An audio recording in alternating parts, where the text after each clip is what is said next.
C'est inspirant pour beaucoup de monde de se dire, bah en fait, moi aussi je peux me donner ma chance. Moi aussi je peux me lancer, je peux essayer de faire ça. Il est là pour combattre le harcèlement, hein. Monsieur Sylvain Dugues. 5, 4, 3, 2, 1. À toi, Sylvain. Peut-être que je suis pas le meilleur, hein, peut-être que je vais être dans les derniers, mais bah, j'ai envie d'y aller, quoi. C'est parti! Allez, 2600 km. Ça va être un truc de dingue. 10 jours. Alors la Race Cross France, je pense que c'est l'épreuve la plus dure d'ultracyclisme en France. C'est une course de 2500 km. Race Cross France, c'est comme revenir au Tour de France d'il y a 100 ans, où les coureurs se ravitaillaient dans les boulangeries, dans les bars. Le midi pour les coureurs, c'est le Sahara, le pays de la soif. Par une chaude journée, ils arrivent à transpirer 3 ou 4 litres. Alors ils boivent. Ils boivent n'importe quoi, ce qui leur tombe sous la main. De la bière, du vin rouge, du champagne. Aujourd'hui, on voit, il y a tellement de performances, il y a tellement d'enjeux financiers qu'on en perd presque le spectacle qu'il y avait, quoi. Et là, on revient au spectacle, un peu. On revient à l'indécis, on revient à quelque chose qu'on ne connaît pas, qui est irrationnel.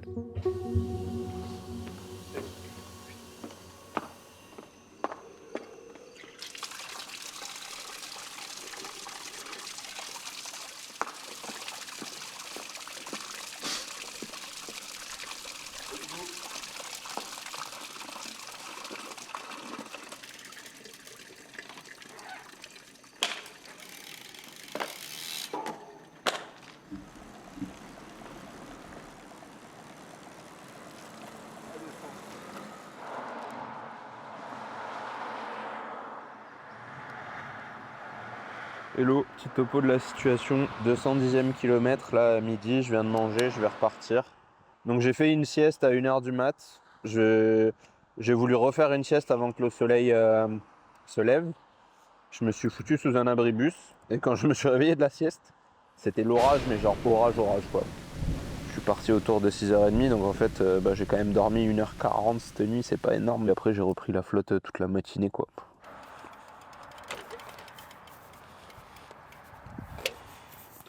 Toutes les 20 bornes, je me fais 2-3 minutes de pause. Maintenant, j'y vais tranquillou à mon rythme, quoi. Maintenant que je sais que j'aurai pas la base de vie, je suis pas pressé, je sais que je serai dans les clous, donc je vais avancer. Cette course, pendant 10 jours, on dort où on peut, comme on peut, si on le peut. On mange où on peut, quand on peut, si on le peut, si on le veut aussi. Et en fait, on est en autonomie quasi totale, on peut s'appuyer sur des bases de vie. Et ces bases de vie, inévitablement, à un moment donné, elles ferment. J'ai fait le choix de me dire, ok, à un moment donné, je vais respecter mon niveau. Ça m'a obligé à être tout seul, en fait. Bon alors, bonjour à tous. Donc vous l'avez compris, je m'appelle Sylvain Dugues. J'ai 24 ans et aujourd'hui, on va passer une petite heure et demie ensemble et je vais vous partager mon parcours de vie.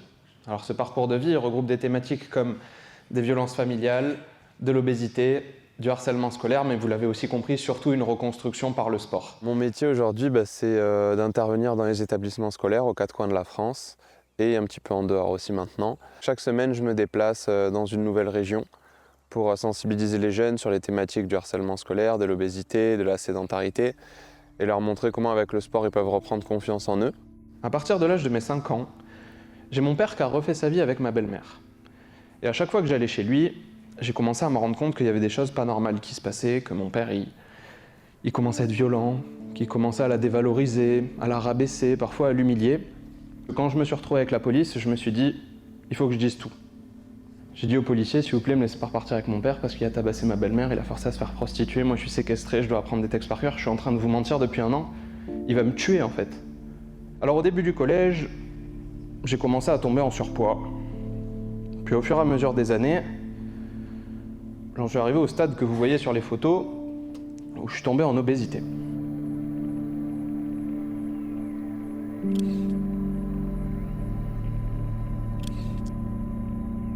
J'ai rencontré un élève qui a eu du courage. Cette personne, elle s'appelle Vincent. Donc il me dit, écoute Sylvain, moi ce soir après les cours, je vais aller au parc, je vais faire des pompes, des abdos, je vais aller courir. Viens avec moi, ça va être trop bien. Ça avait pas l'air trop bien son truc. Alors avec Vincent, maintenant, on était super amis. Et on a commencé à augmenter les distances. On a fait 12, 14, 16, 20, 25, 30 km. Et au bout de 2 ans, on s'est retrouvé à courir une course de 65 km. Depuis de nombreuses années, je pense que je commence à être reconnu par rapport à mon engagement, mais aussi des défis sportifs extrêmes que je peux me lancer.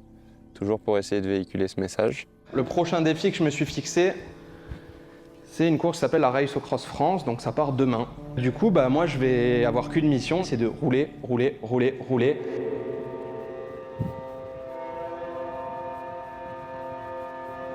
C'est pas quelque chose que j'affectionne particulièrement, les monts bretons. Dès que ça monte, j'aime pas ça. Je serai un peu plus à l'aise quand c'est plat. Mais il n'y a pas de plat en Bretagne.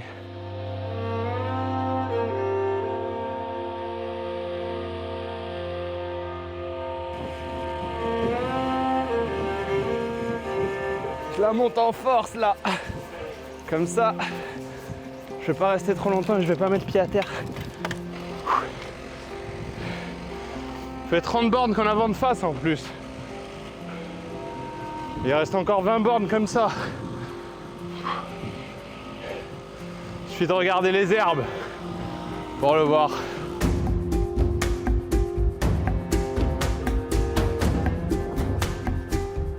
Ah, ça fait que monter. Ça va? Ça va, petite pause, 5 minutes.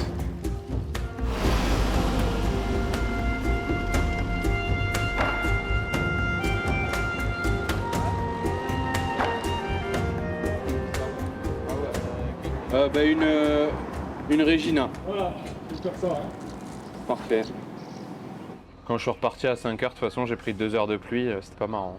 T'es courageux, c'est bien.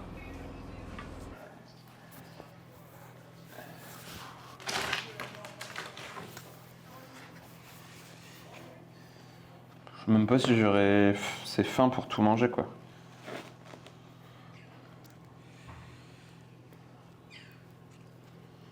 Oh l'enfer! Vous le voyez pas, mais devant moi il y a le mur de Bretagne. Et c'est vraiment un mur. Non!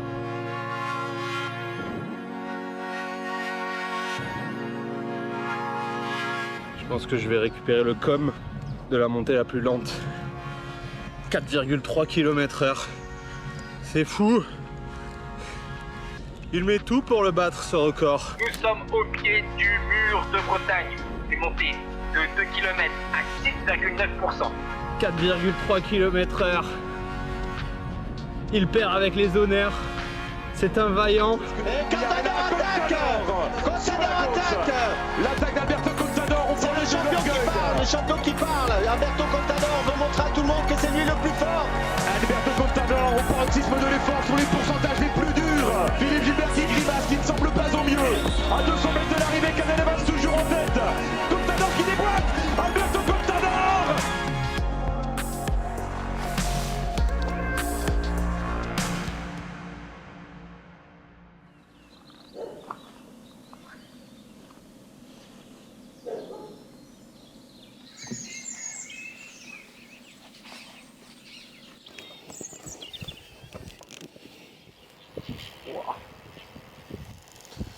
Bah là, j'avoue que se rasseoir sur la selle n'est pas la chose la plus agréable que j'ai eu à faire de ma vie.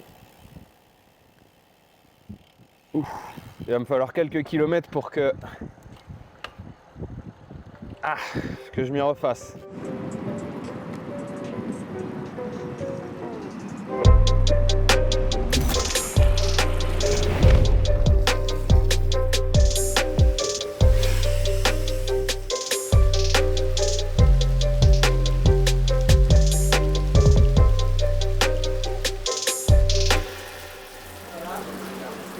Gavé là. J'ai perdu mon deuxième maillot. Ça veut dire que demain je suis trempé. On va mettre toutes les affaires au sèche-linge. J'arrive. J'apporte tout. Au point où j'en suis, je suis plus à 20 minutes près, au moins je partirai sec. DHU. C'est là. Pendant 10 jours, ils vont foutre des conneries. Des trucs bien aussi, mais Il y a un peu des deux. beaucoup de conneries. Beaucoup de conneries. Je me suis dit un copain à moi. Moi je suis sur mon vélo, lui il est enfermé. Vaut mieux être un âne sur un vélo qu'un âne dans un enclos. Je pense que j'ai une communauté qui, voilà, connaissant mon histoire, a envie de me soutenir, a envie de m'accompagner dans mes futurs projets, croit en moi. Et il me le renvoie au travers de messages tous les jours, des stories, des likes. Et forcément, ça fait 1 an que moi je parle de ce défi-là. Et en fait, les gens, ils voulaient venir le faire avec moi, quoi. Ils voulaient découvrir, ils voulaient tout savoir. En fait, ils étaient en train de le vivre. Dans 133 jours, c'est le départ de la Race Cross France. Là, j'ai un peu chaud au visage. Je pense que c'est dur de boire suffisamment. Ah oui, c'est sûr que c'est important de t'hydrater pour tes muscles, pour éviter les crampes. J'ai hâte que les gens se rendent compte que l'exploit que font ces personnes-là, 2500 km, ils vont faire en moyenne 350, 400 peut-être par jour, tous les jours. Ça, c'est juste incroyable. Et Sylvain, ce qui peut m'inquiéter, c'est vraiment, j'ai peur de la blessure. J'ai peur d'un genou, par exemple, parce qu'il fait du vélo, certes, mais il a fait Paris, mais il était malade. Donc c'est pour ça que j'ai pas de doute sur sa motivation, parce que les conditions dans lesquelles il a terminé Paris, 99% des autres participants auraient abandonné.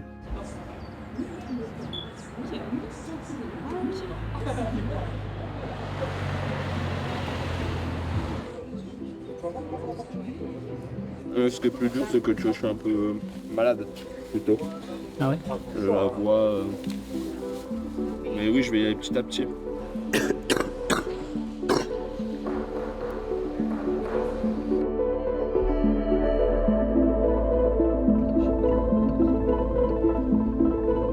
y a du vent, il va y avoir la pluie.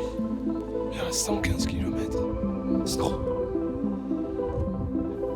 Ce que j'ai vécu sur la Race Cross Paris, je me dis aujourd'hui, mais comment j'ai pu faire ça, quoi? Ça m'a forcément aidé parce que j'y connaissais rien, donc de toute façon, j'avais pas le choix que d'apprendre. Putain. Oh.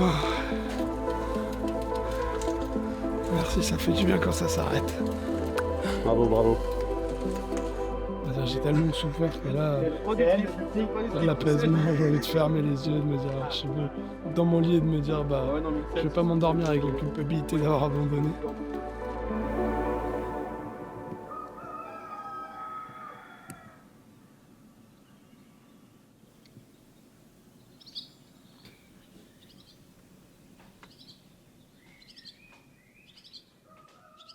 On perd la notion du jour.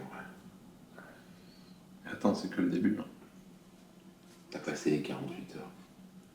Moi, on m'a dit le plus dur, c'est les 4 premiers jours. J'aimerais bien arriver à 900, faire 315. Ça serait une belle journée déjà. Si je fais ça, très belle journée même, pas que belle journée.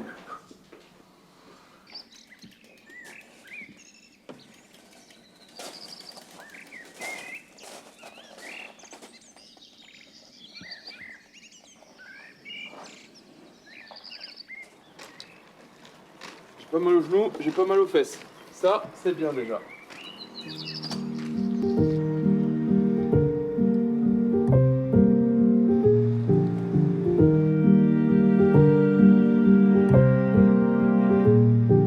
Cette course, ça donne l'opportunité de découvrir des paysages, de découvrir la France de fond en comble. J'ai vraiment été surpris. Je pense que ce qui pour moi a été le plus beau, c'est toute la région de Tours, les châteaux, les villages.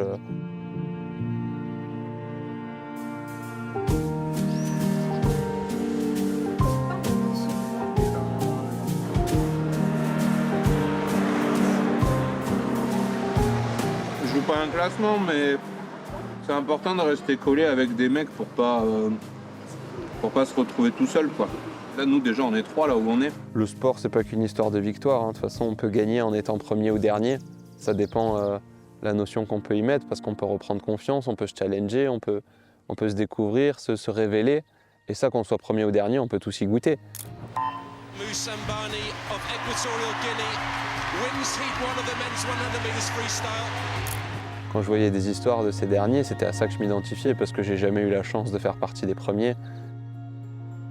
Une lanterne rouge dans le sport, dans le cyclisme en particulier, c'est le dernier de la course. au-delà d'être le dernier, c'est quelqu'un qui se bat. C'est quelqu'un qui est seul derrière, qu'on ne regarde pas, mais qui fait autant d'efforts que les autres, voire même plus, pour y arriver, parce que pour lui, c'est plus difficile.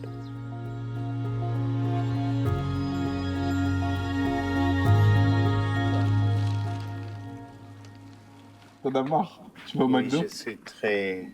Oui, McDonald's. Je vais à McDonald's. Non, je suis fatigué. Ouais. Tu dors pas? Je pense pas. Mais là, je sentais, j'avais un petit coup de mou, donc je remange. Mais j'ai bien monté, hein. Mais je pensais que t'étais plus loin que ça. Tu t'es pas arrêté alors à Argenté, machin. Ce que je t'ai envoyé. Si je savais, je te disais. Je vais et on se raconte, j'espère. Oh Ok, non, ok. tu vas vite, tu vas gagner. Il va gagner.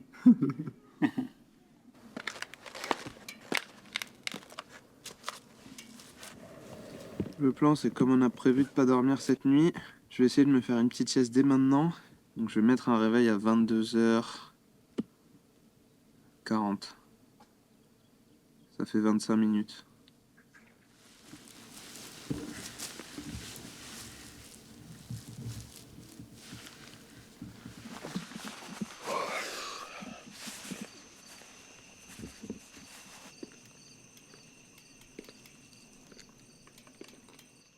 J'avais prévu à manger, mais pas assez, pour passer cette nuit dehors.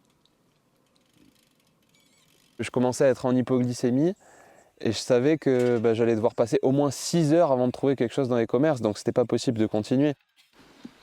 J'ai décidé de dormir, alors ça s'est fait dans les toilettes publiques, c'est le premier truc que j'ai trouvé. J'ai dégommé la compote avant de dormir comme si c'était un repas, de toute façon j'avais que ça. Il me restait plus ça. Et là on est dimanche et il n'y a plus rien. Et en vrai, c'était horrible comme sensation de se dire je dois repartir. J'étais humide, j'avais pas bien dormi.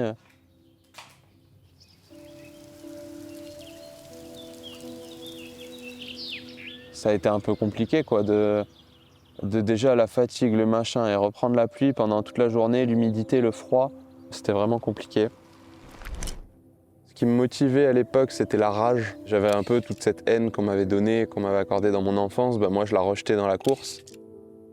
Maintenant, je pense que c'est quelque chose de différent, c'est quelque chose de plus sain. Je suis conscient de mon histoire de vie, ça peut peut-être m'aider à des moments, mais c'est pas comme avant.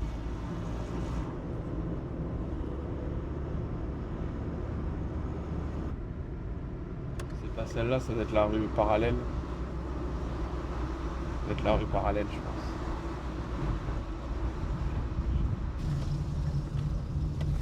Cette maison-là, avec les arbres. Là c'était ma prison, hein, grillagé comme ça, le jardin, je pouvais pas sortir, je pouvais pas m'enfuir de cette maison. Je me cachais, j'essayais de revenir 1 heure après, comme ça je savais que c'était 1 heure où j'étais pas... où il pouvait entre guillemets moins m'arriver de choses, quoi.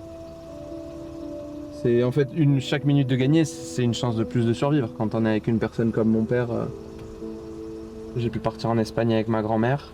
Pendant tout l'été, dans les mois qui ont suivi. Et après là-bas, c'est le début d'autre chose. Ça a été le début de ma nouvelle vie après.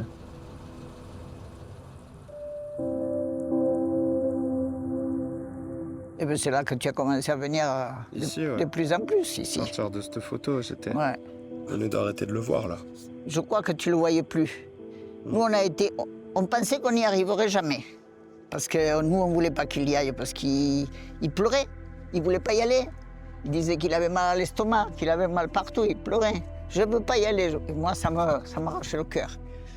Et on était obligés, parce que sinon, il faisait venir la police et tout. Un jour, il a envoyé la police à l'école et tout, ça fait un sclandre. C'était horrible. Il nous a fait ces choses, je ne sais pas comment on est arrivé à supporter tout ça. J'aime bien monter cette montagne parce qu'elle est pas loin de la maison. Et là, en fait, on est déconnecté de tout. Il n'y a rien, il n'y a personne, il n'y a pas un bruit. C'est symbolique parce que c'est le premier endroit où j'ai eu envie d'aller faire du sport. Ce qui était différent, c'est qu'au lieu d'être abaissé, moqué, des choses comme ça, ici, on m'aidait. On ne me jugeait pas si j'étais en difficulté. Au contraire, on m'incitait à continuer. Et ça, c'était important, en fait. Ici, j'avais de la bienveillance, ça change tout. Ce que j'appréhende dans l'ultracyclisme, c'est ça. C'est quand ça monte aussi raide que là. Parce que moi, je suis pas un poids léger. Et je me traîne. Déjà que je me traîne un peu en temps normal, alors quand ça monte, là, je me traîne x10 là.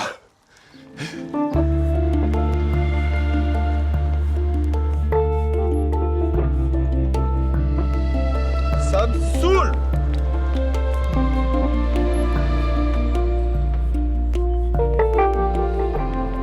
Il pleut, je suis trempé, j'ai pas une affaire de sèche. Je suis gavé quoi. Ça me saoule. Je prends pas de plaisir là.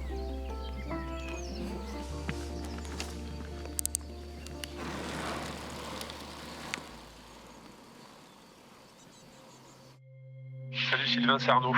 Écoute, je t'envoie ce message tout d'abord pour te féliciter. C'est maintenant. C'est maintenant qu'il faut que tu lâches prise. C'est maintenant qu'il faut que tu oublies tes douleurs. C'est maintenant que ton corps va s'habituer. Et c'est maintenant que tu vas devenir un cycliste ultra distance. Et le meilleur est à venir.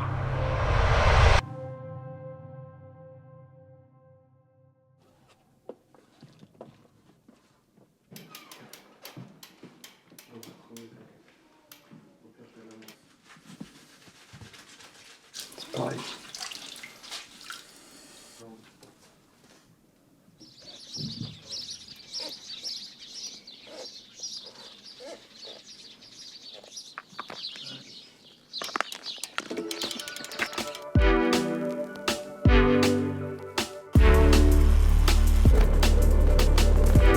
Ça déroule tout seul. J'ai l'impression d'être premier jour. Wouh! La chaleur là. Putain, vous êtes en veste là? C'est le sud là.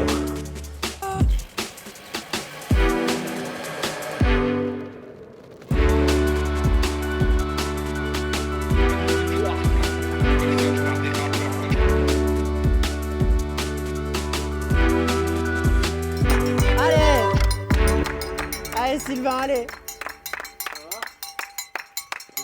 Ça va et toi? Putain, ça fait plaisir de vous voir. Putain, ça va, t'as bonne mine quand même. Ouais, là j'ai un peu mal au cul quand même, mais ça va. Putain, ça fait plaisir de vous voir. Franchement, c'est dingue ça. Là, je m'enjaille un peu quand même hein, sur mon vélo. 1346. C'est fou.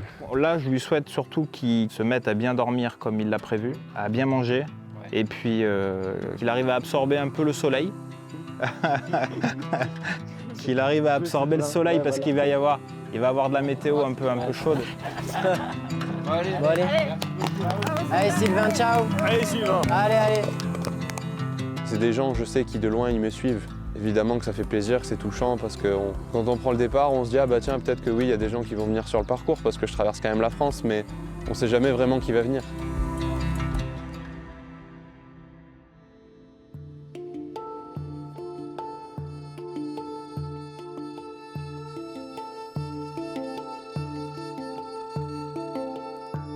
Manchette UV pour le soleil parce que là, il commence à faire chaud.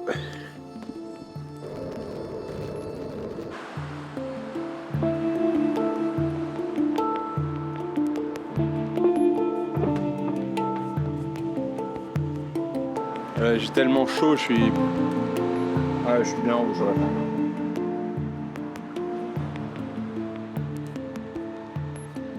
La base de vie, j'y arriverai.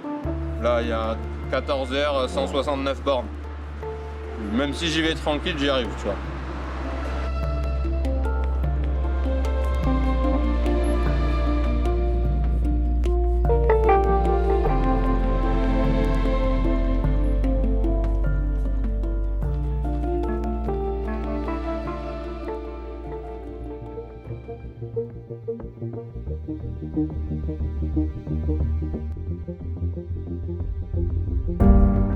Je me suis lancé dans le pas de Pérol, premier vrai col, j'ai envie de dire, de cette RAF, que j'ai très bien monté. dans une bonne dynamique, j'étais positif, c'était génial. Seul en tête, seul au monde, seul dans son monde. Il s'accroche, il lisse cette montée. Ça peut le faire. Oui, ça va le faire. Il va aller chercher la lanterne rouge. Il ne gagnera jamais le Tour de France, mais ça, il l'a gagné. Il sera la lanterne rouge. 2, 1, il sera la lanterne rouge. Un des plus beaux cols de ma vie, là, je pense. Le plus beau col de ma vie.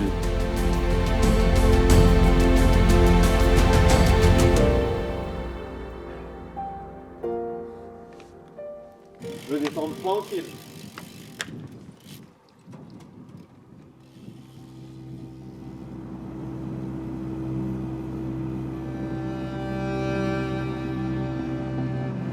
Normalement, vous allez me dire c'est trop dur, c'est trop compliqué. Parce que l'objectif, il vous semble grand. Et quand c'est trop grand, ben on se décourage.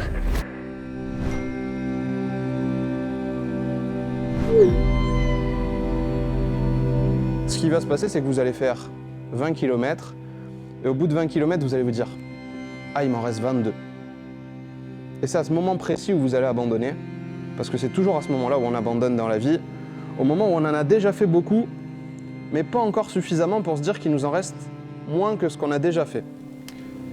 Je ne veux plus remonter. La nuit était horrible.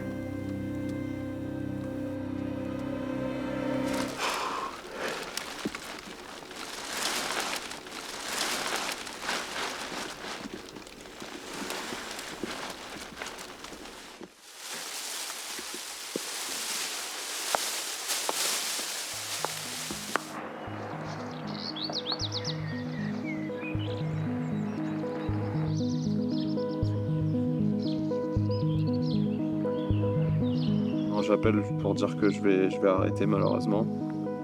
J'ai eu une nuit très compliquée, j'ai fait une hypothermie et c'était... j'étais juste en dessous du plat de Pérol. Et j'étais...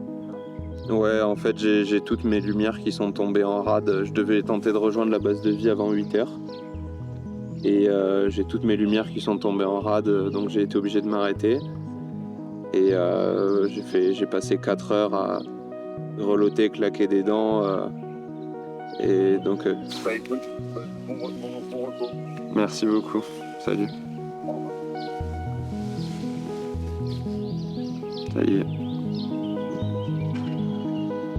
Je peux pas être déçu de ce que j'ai fait parce que en janvier, j'avais jamais fait plus de 250 km, j'en ai fait 1600. Donc quand on voit ça, on peut pas se dire qu'on est déçu. Après, inévitablement, quand on prend le départ d'une course, c'est qu'on espère la finir. En tout cas, pour moi, c'est ça. Hein. Je sais que rarement j'y vais pour jouer une performance, mais j'espère au minima la finir. Faut être curieux, faut avoir du courage de se dire bah, j'y connais rien, tant pis, je vais être dernier. Mais alors, je vais être dernier, mais je m'en fous en fait d'être dernier. Juste, j'y vais et je le fais, quoi. Et s'il y a personne qui est avec moi, bah c'est pas grave. Et on le voit bien, les gens, ils étaient avec moi. J'ai envie qu'on retienne aussi l'impact que j'ai eu auprès des jeunes. Je pense que ça, c'est quelque chose qui est dur à quantifier, que ce soit moi dans mon association, dans mes projets. Voilà, je suis incapable de dire aujourd'hui combien de jeunes j'ai sauvés, combien de jeunes j'ai aidés, combien de gens il existe qui vivent une vie mais qui ne sont pas en train de vivre leur vie, parce qu'ils sont bloqués, parce qu'ils sont restreints. Mais je pense que ce projet, avec tous les gens qui sont venus, qui se sont déplacés, ça montre qu'il y a des gens qui ont envie de vivre leur vie, en fait. J'ai besoin qu'on retienne ça, de mon engagement, que j'ai eu un impact dans ce monde, que j'ai eu un impact au travers du sport, et qu'en fait, c'est le début de quelque chose de encore plus grand, voilà, je pense. Et ça marque la fin de l'histoire que j'avais à vous partager. Donc, je vous remercie pour votre écoute. Merci. J'avais l'impression d'être un sportif ultra sportif à l'époque et je pense que je l'étais pas. Et aujourd'hui, je le suis peut-être un peu plus.